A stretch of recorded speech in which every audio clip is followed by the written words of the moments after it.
بسم اللہ الرحمن الرحیم۔ پیارے بچوں السلام علیکم۔ پیارے بچوں آئیے سنتے ہیں آج کی کہانی 3 نشانیاں، امام زمانہ علیہ السلام کی کہانی۔ میں 11ویں امام حسن عسکری علیہ السلام کا خادم ابو ادیان ہوں۔ میں اپنے مولا و آقا کا خط شہروں اور دیہاتوں میں لوگوں تک پہنچاتا ہوں۔ ایک دن جب میں امام کے پاس موجود تھا تو مجھے لگا کہ امام بیمار ہے۔ امام کے چہرے کا رنگ بدلا ہوا تھا لیکن مولا ابھی بھی مسکرا رہے تھے۔ امام حسن عسکری علیہ السلام نے مجھ سے کہا، ابو ادیان اس بار تمہیں خط لے کر مدائن جانا ہے، اور ہاں یہ سفر 15 دن کا ہے، اور جب تم واپس آؤ گے تو میں زندہ نہیں رہوں گا، میرا انتقال ہو چکا ہوگا۔ میں بہت دکھی ہوا اور رونے لگا۔ امام نے مجھے سمجھایا اور فرمایا، رو نہیں اور نہ ہی پریشان ہو۔ میں چپ ہو گیا اور پھر امام سے سوال کیا، اے مولا پھر آپ کے بعد آپ کا جانشین کون ہے؟ امام نے جواب دیا، جو شخص بھی میری نماز جنازہ پڑھائے گا وہی میرا جانشین اور میرے بعد امام ہے۔ میں نے پھر سے سوال کیا، اے مولا کیا صرف یہی نشانی کافی ہے؟ امام حسن عسکری علیہ السلام نے جواب دیا، جو بھی تم سے اس خط کا جواب مانگے وہ میرا جانشین ہے۔ میں نے پھر کہا، یہی 2 نشانیاں کافی ہے؟ امام حسن عسکری علیہ السلام نے جواب دیا، جسے یہ معلوم ہو کہ جو تھیلی تم لے کر آؤ گے اس میں کتنے سکے ہیں وہ میرا جانشین ہے۔ جب میں 15 دن کے بعد واپس آیا تو امام کے گھر سے رونے کی آوازیں آ رہی تھی۔ امام نے اپنے انتقال کی جو خبر سنائی تھی وہ بالکل صحیح تھی۔ وہیں پر میں نے ایک شخص کو دیکھا جس کا نام جعفر تھا، وہ امام کے بھائی تھے۔ میں نے دیکھا کہ امام حسن عسکری علیہ السلام کی نماز جنازہ پڑھانے کے لیے وہ تیار ہو رہے تھے۔ میں پریشان ہو گیا، عجیب سا لگ رہا تھا۔ میں نہیں چاہتا تھا کہ جعفر امام کے جانشین بنے۔ سب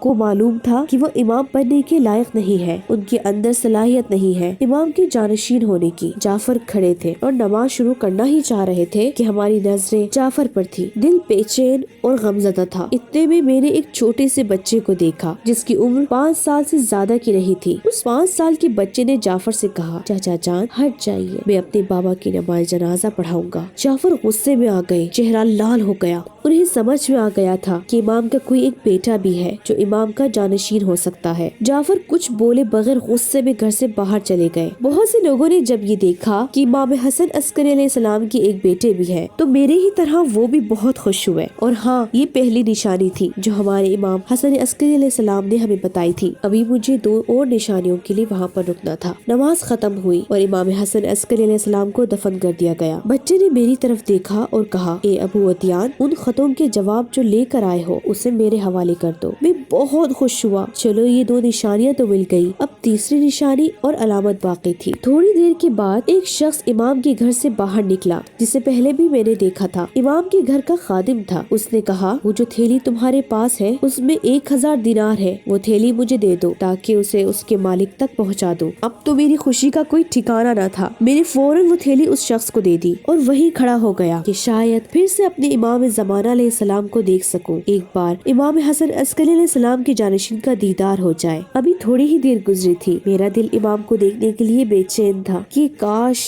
پھر سے امام کی زیارت ہو جائے۔ میں کھڑا ہوا انتظار کر رہا تھا کہ اچانک کچھ حکومت کے سپاہی آ گئے، ہر طرف ڈھونڈنے لگے، ہر ایک سے پوچھنے لگے، لیکن کسی نے بھی صحیح سے انہیں جواب نہ دیا۔ یہ لوگ امام زمانہ علیہ السلام کو ڈھونڈنے کے لیے آئے تھے، لیکن ایسا لگ رہا تھا کہ اللہ کے فرشتے امام کو کسی محفوظ جگہ پر لے گئے ہیں جہاں انہیں کوئی دشمن کسی طرح کا کوئی نقصان نہ پہنچا سکے۔ اس دن کے بعد پھر لوگوں نے امام زمانہ علیہ السلام کو نہیں دیکھا اور یہی سے غیبت صغریٰ کی شروعات ہوئی جو 69 سال چلی۔